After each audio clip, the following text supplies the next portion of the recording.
Hello，大家好，欢迎回到我的频道，我是主持人 Big Joe。那这个频道呢是关于互联网行业职业发展的频道。如果你对这个话题感兴趣，请订阅我们的频道，并且如果在 YouTube 上打开小铃铛的话呢，就不会错过了。今天我们有本频道第一位返场女嘉宾，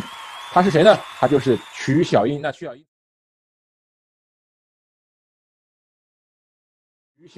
小英曾经在我们的节目中曾经出现过，那个时候她还是斯坦福大学的 MBA 学生，但她现在已经不是了。她到底发生了什么？我们今天来跟她聊一聊。首先，小英跟大家打个招呼。大家好，我是小英，非常开心再次回到 Big Joe 的节目。看来你粉丝也涨了很多呀 ，Big Joe 好厉害呀！粉丝正在慢慢的增长，所以说呢，因为大家记得前几天我们也采访过这个金商江的赵月成，他提到了金商江和其他的一些创投公司一起投资了曲小英创立的创业公司，也就是说曲小英现在已经不在斯坦福读书了，你就是怎么样呀，一位辍学的 MBA 了。哎，那我就想知道 MBA 了，辍学生，没有学位。好，那今天说说看这个怎么回事？你现在这个人生是发生到一个什么样的一个阶段？好，那我们先问第一个问题吧，小英，这个就是你斯坦福 MBA 呀，哇 ，What matters to you most？这么难的 SE， 这么好的学校，全世界最难进的 MBA 项目你都进了，你怎么读着不读了呢？就是去年的时候就辍学了，已经蛮久了啊。就是上完第一年之后呢，当时正好我们有这个 idea， 一直在想一些 idea， 然后有个 idea 非常好，就是做线上的活动，然后当时正好天时地利人和吧。我的 co-founder 是 Facebook 的，他也从 Facebook 离职了，我也出来了，我们就一拍即合，然后就创了公司。所以就从学校去年差不多10月份开学的时候，我就没再回去。对，就去年的时候就辍学了。所以你找到了一个好的创业方向，所以你就决定不读书了。你当时怎么判断就读 MBA 这件事情给你带来的这个价值和哪怕是顶级的 MBA 和你去马上创业这件事情带来的价值呢？读 MBA 很有价值，但是就是我不认识很多朋友但是现在我还是这些朋友，这些人还是我的朋友，所以说我觉得有很多价值，认识了很多有意思的人。但是我其实本来就不是很在乎学位什么东西，然后特别是比较难得的是，像我的 co-founder 也是非常优秀的一个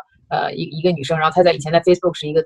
senior engineering lead， 所以她也非常非常优秀。然后我们也认识很久了正好那个时候她也可以出来，我也可以出来，然后我们又有一个 idea， 我们非常 passionate about， 所以就是说非常难得有这样的机会我当时我也不是一个特别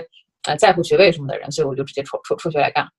明白了，就是说有创业的想法，有创业的团队，自己有很强的一个激情，然后呢，对什么斯坦福 MBA 都不在乎就不当回事。没有，很在乎的，但是就是有这样的很好的 co-founder 这么好的想法，机会不错，还是比较难得。对，就很难有这样的机会，很难有这样的机会。好，那你能不能跟我们介绍一下你做的是什么产品呢？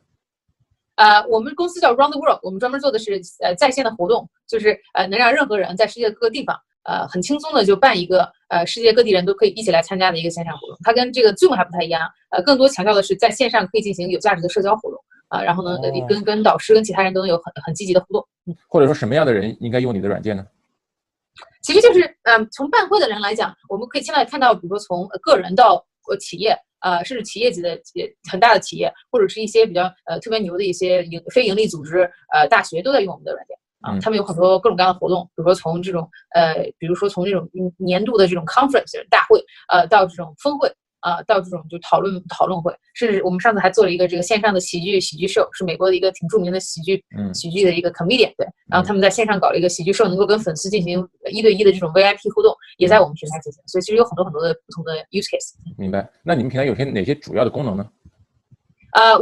我们有很多功能，我们公司其实现在做的挺多，比如说从办会者来讲，从这个怎么样帮你建立会议主页，管理这个会议到收钱，到怎么是我们要治理部分，然后这是会议管理，然后会议举办的时候，比如说你要有什么炉边对话呀，有什么能够社交互动的，我们有一个叫鸡尾酒会，在线上可以进行鸡尾酒会，可以每5分钟认识一个不同的新的人。那这些不同的模板，我们有各种各样的模板，然后呢，这个办会的人就可以拖拽就可以做一个自己想要的会从这种小型的几个小时的到这种大型的好几天的，都可以这种拖拽来进行。这是从办会者角度来讲，然后对应的有这个演讲者，他们怎么演讲，有后台，然后还有这个参会者之间怎么互相认识，怎么跟 speaker 互动整个这一套我们都有甚至包括赞助商什么怎么显示他们的那个广告排位，这些东西我们现在都有。听上去就是说是把线下的各种规模的会议，大会也好，小会也好，线下都放到网上去了，这种虚拟的形式来去做线下活动的这种会议了。其实就是这样，就是线下活动它满足了一个需求，就是能把有相同兴趣跟行业背景的人。以最好的方式、最互动性最强的方式，把他们在同一个时间聚集在一起，让他们能进行讨论。所以，这是线下活动的优势。我们其实并不是想试图把线下活动照搬到线上，我们只是想去想在线上我们能不能也有这样的机会啊。比如当时我开公司的，就因为我妈她是一个中国的医生嘛，她在青岛，她从来没有机会去接触，比如美国的医生。那她去年的时候参加了她第一次的美国的这个国际的医疗大会，她认识了几个医生，她世界各地的，甚至还有什么迪拜的，她学到了很多东西，认识了很多世界各地的医生，看了很多有意思的病例。但像我妈，如果她不飞过来的话，她就没这种机会接触。所以我们想的就怎么样能在线上给我妈制造这样的机会，让她能够认识其他跟她有相似背景、相似病例的医生啊。其实我们试图解决的就是怎么样能在线上突破地理位置的局限，能够让有相似背景、能够互相帮助的人啊，然后行业的人也好，还是同一个专业的人也好啊，能够更好的认识、更了解对方。明白。那最近因为有疫情这个事儿嘛，这个对你有什么影响吗？我感觉是不是因为疫情，所以你们这个很好的事儿啊？是生意倒是好了挺多的，对，生意好了，但是也比较忙，对，就是疫情的话，让很多可能本来没想过说我会办个线上会的人也来办了啊，比如说很多线下的非常传统的那种会展方也现在特别着急的想搬到线上来，对，所以这个是一个情况，但是就是我觉得对我们来讲，因为当时我开公司的时候没有疫情嘛，然后我妈当时没有疫情的时候也没法见美国医生，有疫情的时候现在反而可能还有可能见，所以说这种东西肯定我们不认为是疫情的而导致的，这种需求那当然在，对，我觉得你们跟 Zoom 有点像，对 ，Zoom 本来就是做的好好的，疫情一来莫名其妙就火了。这个你们要是上市公司的话，估计也属于疫情话题股。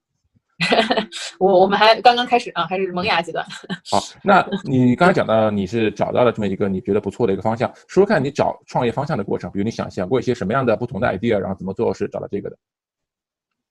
我们找了很多方向，对，一开始我一直都，但是我觉得主题是一样的，我们都想做跟就是人与人之间怎么样能让人与人之间建立一种新的互动方式，能让对他们对人来讲更有价值，一直都是这个主线。那一开始我们就研究的是，比如说关于那个就是心理健康 mental health 方向，就怎么样能让人感到不孤独。后来我们找着，我们又搞了一个什么线下，我发现好像就是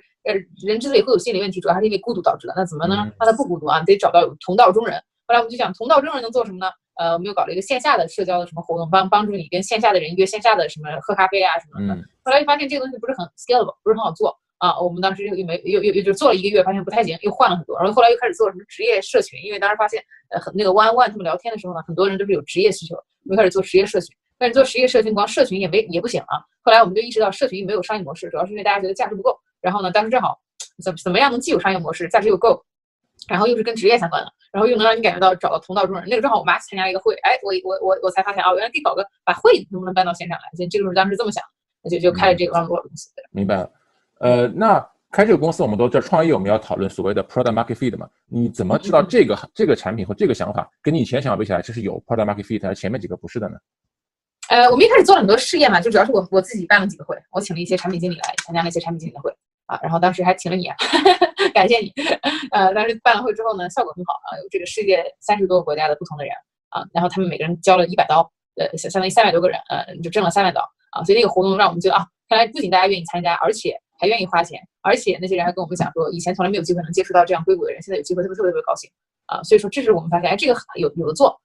之后我们又开始帮别人办会，我们不太确定这个东西能不能行，但是帮别人办会。当时其实还是我们自己没有软件，我们当时就用什么 Wix 加 Zoom 加 Eventbrite 加什么，就有6个多不同的软件，我们把它弄一块合成，有些是 manually 合成给别人做会啊，别人做的也挺好，我们拿分成，别人挣大头。后来我们发现做的这么好，我们不如自己做一套啊，这就是后来我们决定创业，我们自己做了一套产品软件，这就是后来的 Round the World。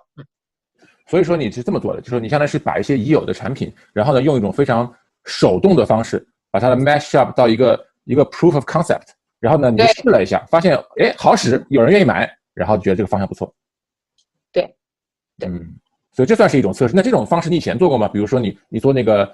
这个 mental health 或这方面的话题的时候，或者是线下活动，你也做过这样的测试吗？后来结果是怎么不理想的？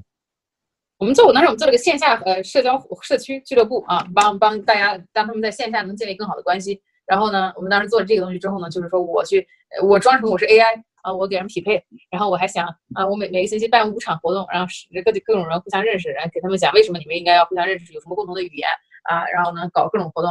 所以当时就发现搞了1个多月嘛，后来就找的都是我的朋友嘛。后来我就给他们介绍说你们应该为什么认识啊？你们都喜欢什么植物？你们都喜欢啥，对，每个人都填个 survey，我给你匹配啊。后来发现跟他们聊根本就没聊那些我认为他们有共同语言的，他们就是从我聊起来说你认识小叶，我也认识小叶，我就发现这个东西其实我那些匹配的东西可能不是特别 scalable 而就是其实还是说是朋友的朋友认识可能更靠谱。另外当时我匹配的时候呢，我既做了这个 one-on-one， 又做了 group 活动，我就每星期都在不断办活动，不断想活动不断想各种可以去哪玩干嘛这种东西但是想了很多，发现不是很 scalable， 这种东西呢比较不是很 scalable。然后呢，线下的话，大家有的时候又不愿意去，因为这个成本比较高，所以说这个就是说你介绍完了，这个真正去的人反而也少所以我们当时觉得好像这个确实有点难我们就后来就没做，正好就转型了。我觉得我的 take away 是这样，就是当你一开始有一个创业想法的时候，你就先手动去做点东西，先不管它能不能 scale， 然后呢，先看一下用户反馈，用户反馈不好呢，那就直接杀掉了；用户反馈好呢，再看看这个能不能够规模化。如果不能规模化，那也杀掉。然后最后找到一个说，哎，这个想法我们用一个比较简单的手动的方法做出来之后，第一，用户有好反馈；第二呢，从逻辑上说这个东西能够规模化，好，那这个 product market fit 找差不多了，大概这个意思，对吧？对，其实我觉得现在也不能讲这就叫 product market fit， 只能说是说这个 idea 值不值得做吧。就 product market fit 可能还有就是我觉得其实 product market fit 没有一个绝对说你是有还是没有，这市场也在变，你的产品也在变所以说我觉得更多的是你自己有没有足够的 attraction 让你自己吸引服，这个时候值得你花时间做，就是然后可能能不能帮你吸引到钱，人投资人信不信主要是这么两件事。但我最重要的是你自己信不信，你自己不信的话很难做成好的，好，我们在进入到下一个问题之前呢，为了我们频道的发展，为了我们的这个会有更多的人看到频道，请你们记得向本这个节目点赞，谢谢你们。好，我们现在进入到下一个问题。那么创业很重要的就是组建团队，那你当时既然决定创业了，这个团队怎么组建的？当时就是我跟我 co-founder 我们当时我也之前也跟其他几个不同的人合作过，但是就不太合适后来我 co-founder 我认识也将近4年了，当时4年多了所以他一直在我看来我都很欣赏他然后当时他正好也想出来了，正好是天时地利人和，我们聊了一下，聊了挺久的，然后后来就觉得很合适，就是我们先试试看嘛，我们就一起做了现在这个项目。那其实结果做的就你后来拉进来的人怎么选的呢？怎么找的呢？后来是这样的，后来就先挖熟人嘛，挖了几个熟人Facebook 挖了几个熟人然后后来呢那个缺 designer 我也不懂怎么招 designer 也不会招了几个什么 design 的那种是网上找的，也不太靠谱不太靠谱，被忽悠了很长时间很多次后来我们又找了，后来就是朋友的朋友又介绍什么的，所以又找了 designer， 然后当时啥也没有然后呢大部分人也不愿意加入后来就是然后又招了一些 intern， 我们大学的 intern 对这种对，后来又招了创业公司一般来说就是因为你虽然有风投，但你总归不能跟大公司的薪酬相进行比较，那你们靠什么去吸引人？当时用什么方式去吸引人呢？我觉得就是创业公司这种阶段创业公司吸引的人，他一定是一个有点情怀的然后可能不是一个特别理智的然后呢有点野心的，想做个很大的事儿这种人不是一个好像比较愿意承担风险的，这一般是这样的一个人。那所以说从我们角度来讲，就是说因为我以前也试图想说，哎，你是 Facebook 来的，他就说我在 Facebook 挣多少，在这儿挣多少，我们试图想要满足，发现其实没法满足不了。所以说，如果说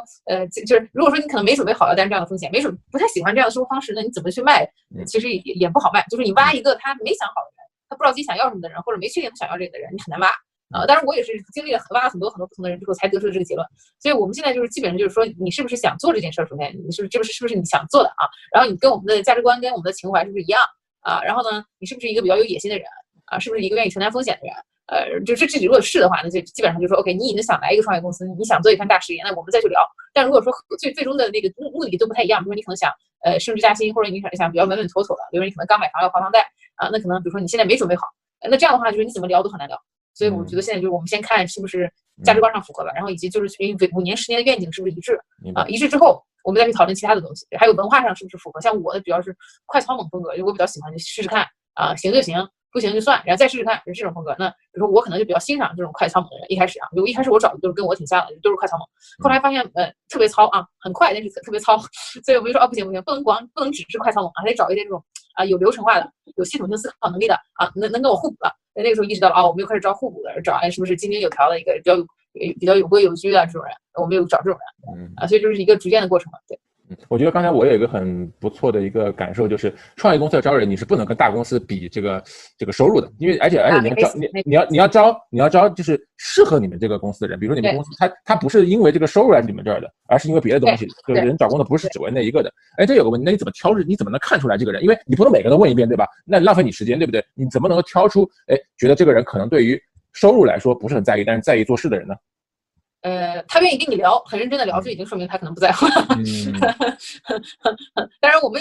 挖了很多人，我经常挖了很多人，都是他不愿意来的，至少一开始的时候非常难挖大部分10个人里面9个人都不会愿意来。明白？对，所以就很难挖。对，现在可能好一点，现在我们有一定小规模，有一点小规模然后可能好一点，但之前的时候真的就是很难挖。那就是说，就是每次就是说，只能是充满希望的再去挖下一个然后还给创业不一样。对，大部分都是，反正你知道，大部分人不会来的，对不对？好，那就说到你现在已经有一点名气了嘛，这个我觉得名气之一就是我觉得你的风投炒的应该是蛮成功的了。你可以介绍一下你现在的投资人的团队吗？那哪些人投资了你，然后以及怎么找风投，对于这个创业者来说哪些经验可以分享？投资了我觉得我们比较幸运，正好就是赶上了 COVID， 就是这疫情啊什么的，可能对我们的生意有点帮助啊。然后我们当时正好我们就本来第一轮就是 Andreessen Horowitz， 现在又有 Founders Fund GGV， 然后金沙江也是第一轮就进了，金沙江跟Andreessen Horowitz 还有 Pair 是第一轮，然后这一轮又有这个 GGV 跟 Founders Fund。现在是这样的一个情况，然后还有一些其他的，比如说什么一些明星的方，美国一些什么威尔史密斯的方，就他们这种娱乐业的方，我们也拿了一点所以是这样的一个情况。那怎么找的呢？就是你是挨个去拜访吗？去找人介绍吗？去3BP 吗？还是怎样？对，就是就第一轮的时候，我觉得就是我认识比较少，我也不是那圈的，你知道吗？就不是那圈的，比较难找啊。你可能当时也是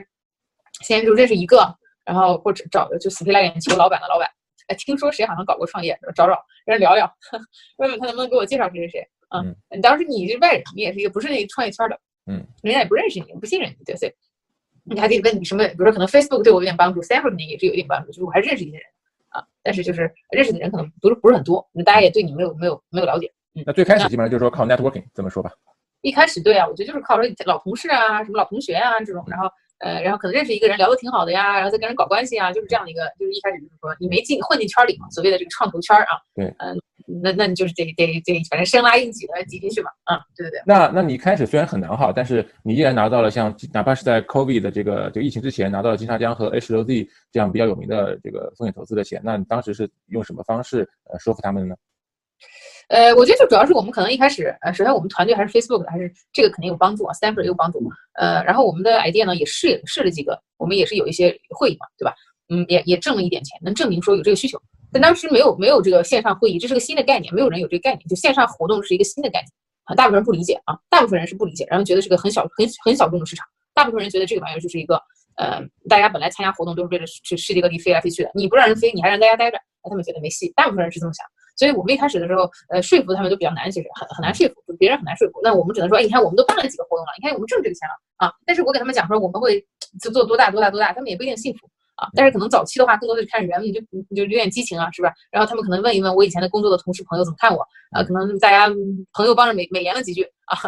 对，有点帮助，对，也就是这样的一个情况。所以一开始我觉得就是说，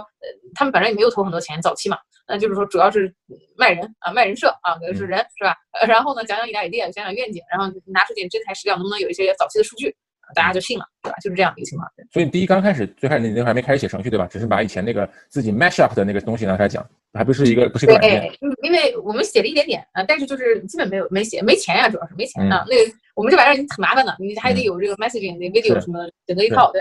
没钱，所以没写。在那个时候，你和你的这个一起创业的同学已经是离职的离职，退学的退学了，是吧？其实是这样吧，就是我们一开始我们也挺幸运的，就是说那时候正好暑假，所以就是我们已经决定要做了，然后呢当时就是说正好是就基本上同时吧，就是我们差不多有点成绩，我们找风投很快，就是有个人马上就投。就当时正好就是也不是说一开始就是我们第一次找人的时候人家不理我们，或者说觉得你们不 ready， 你们想想再说。我们拿出结果之后，说可以，那就来投了，啪就投了。这个还算顺利吗？可以理解为就是找风投还算顺利。就是说等到我们真正那个 idea 就是有点那个 early result 的时候就顺利，但没有 early result 就不顺利。明白。那有了 early result 之后，你跟别人聊天，别人愿意投你，那这个 valuation 的过程是怎么样？大家怎么讨价还价，还是说大家很容易一拍即合？valuation 就是这样，早期 valuation 其实怎么讲，就是很难判断嘛，对吧？就是这个你说你是值10个名还是20个名还是15个名还是12个名，你啥也没有，你怎么判断？更多的我觉得是说是一个市场的反应嘛，就是说如果很多人觉得你值15个名，你的时间有限，你的这个空间有限，那你现在可能就值16个名了，对吧？就这是一个供求关系的一个变化，而不是说而没有说具体的数字去支撑的。你现在这个阶段很难去用具体的数字来支撑。那个基本上就是说让跟各家谈吧，就是你愿意出多少钱买，我愿意做多少钱买等等之类的，然后大家看一下这个价格差不多了，然后再比如说从valuation之外，你还要去算我要出卖多少的这个股份，这个当时怎么想的呢？这个就是我们比较正常，我们没有特别没有什么搞特别的东西嘛，一般就是说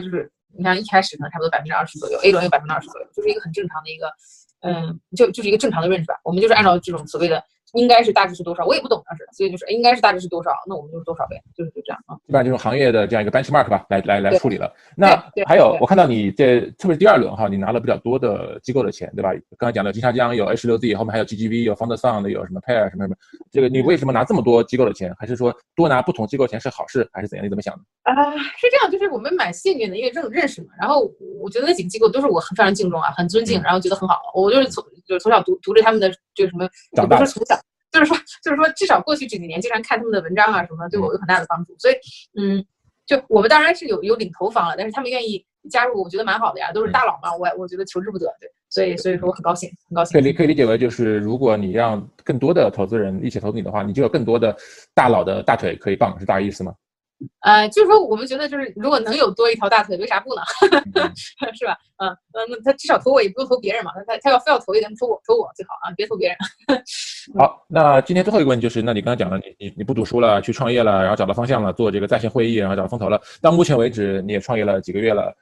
有什么样的 insight 跟大家分享吗？从创业开始走到现在。创业就是要多睡觉，准时睡觉吧，就是其实还挺伤身体啊，要多睡觉，然后保持好身体健康啊。然后还有就是说，我觉得就是怎么讲，因为我现在管一些销售团队，我也没管过，其实说句实在话也不懂，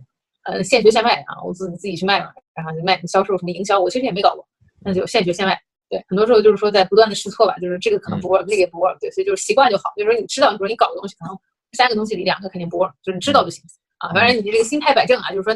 能 work 的，这是你的荣幸，不 work 很正常，就是那就没事儿。如果你认为啥都得 work，那你就太天真了，基本上是这样。我觉得这可能是我学到的，就是反正就是现在有点处变不惊吧。反正就你只要不说公司马上破产，基本没有什么让我觉得就是夜不能寐的啊。所以你刚才说要好好睡觉的意思，并不是说因为太累了大家要保持休息，而是说大家有一个好的心态，不要什么都担心，是这个意思是吧？我这2个都有吧，就一个是太累了，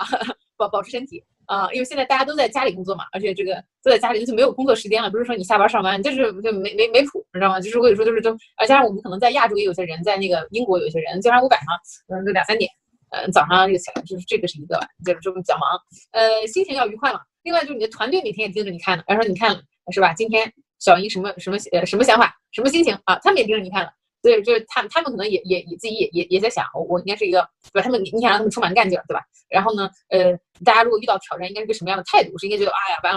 完蛋了，还是说大家觉得愈战愈勇？这个很多时候是你这个作为团队的领导的带好头嘛。所以说，我觉得这个还是要注意的。还有就是，比如说遇到一些挑战的时候，短期的挑战，但是可能必须要做啊。这个情况下怎么跟大家去沟通？我觉得这个东西都要想一想。加上我们现在团队可能人也多，不同的地方又有时间时差呀，文化上又不在一个地方，大家也都不认识，我们就先招来了，直接就远程。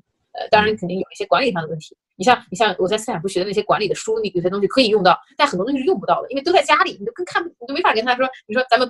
来喝咖啡吧，怎么喝呀，是吧？就是你那些什么早上起来先跟大家干嘛，那些东西都行不通了，怎么办呢？就是我们就现学现卖，就试试看呗。对，好，我觉得这个挺有意思的哈。我觉得我这个见到你啊，比我上次采访你的时候，你精神面貌其实变得更好了。啊，真的吗？我觉得更好了，不管你的这个整个人的这个精神的状态，甚至你的这个说话的这种语气，虽然上次也很好哈，但是我觉得你变得更加自信，更有领导力，就更能说的这种感觉了。我觉得是不是创业对你的性格也会有一些促进的，让你变成熟成长了，你有这种感觉吗？我觉得有点变化。就以前你知道你在公司工作呀，很多时候就是你看那个这个话该怎么说，你就想很多这个话怎么说，这话或者说老板怎么想，我怎么说，你就脑子里经常看，先观察别人。然后你再想想这个话是这么说好还是那么说好。现在可能第一就是比较忙，第二可能就是你自己就是老板了，是吧？那也不能说是老板，就说你自己就代表整个公司。那你想讲什么样的话，你得想想我自己是什么样，我们公司是什么样，我们公司想要的文化是什么样啊？然后我想表达的思想是什么样，可能更多的时候就要回归本我。我觉得就可能会更加，就对我来讲可能要更自然一点。对，我觉得可以这么理解吧，就是你以前做产品经理在 Facebook 的时候，你还是有很多团队有领导，但这人都不是你的人，你只是一个虚拟的领导者。现在你真是领导者了，这公司就是你的了，所以你要完全体现出来你的这个精神面貌，然后真的是去激励对方等等之类的。对，这是一个吧。另外就是说，你知道创业它这个也不容易嘛。你工作的时候还就是叫所谓的叫生于忧患死于安乐嘛，就是你也不容易啊。那每天就跟打个鸡血似的，你也不打鸡血就被淘汰了呀，没办法，是只能自我麻痹自己啊，自己打个鸡血。是吧？给自己打过鸡血，给团队打过鸡血，跟周围人打个鸡血，就可能打习惯了，也就这样啊。好的，那谢谢小英在百忙之中接受我们的这样的一次采访，也是我们本次我们节目的第一个怎么样返场女嘉宾。如果大家要办这种线上会议的话，应该怎么去做呢？你们公司是有一个网站吗？对，大家可以登录 roundtheworld.today。到时候我们发个链接吧。对，我们可以在这个屏幕上发个链接给大家。这样的话，线上会议大家都找小英，我也参加过，我觉得做的还是挺不错的，好，也感谢小英的分享，希望你的公司能够越做越好，怎么样呀？纳斯达克正在向你招手，你要回归 A 股，我们非常欢迎。今天节目呢就到这个地方。我们主要特别想去 check in 一下，看小英现在情况怎么样，因为他没有在斯坦福读书了。那现在他做的怎么样呢？我觉得他现在处在一个不错的一个上升的这样一个状态，在做自己的公司，非常有这个激励的这种作用吧。至少我觉得哈，从你开始，你先讲你的故事，从青岛来美国读书，然后呢又从美国去 Facebook 做产品经理，然后又去斯坦福念 MBA， 然后现在又辍学来读这创业找到风投，我觉得还是非常棒的一个经历，非常的激动人心。那各位同学，如果你喜欢我们节目的话呢，请记得给我们按赞分享，然后也感谢在哔哩哔哩上给我们的三连分享。然后呢，我们现在在屏幕上会有一个二维码，是我们的这个小助手，那你加他呢，他就可以拉你进我们的这个粉丝群，那么就有更多的互动在里面。好的，那就今天就感谢小英了，小英跟大家打个招呼吧，我们就再见了。谢谢大家，我们下次再见，拜拜，拜拜。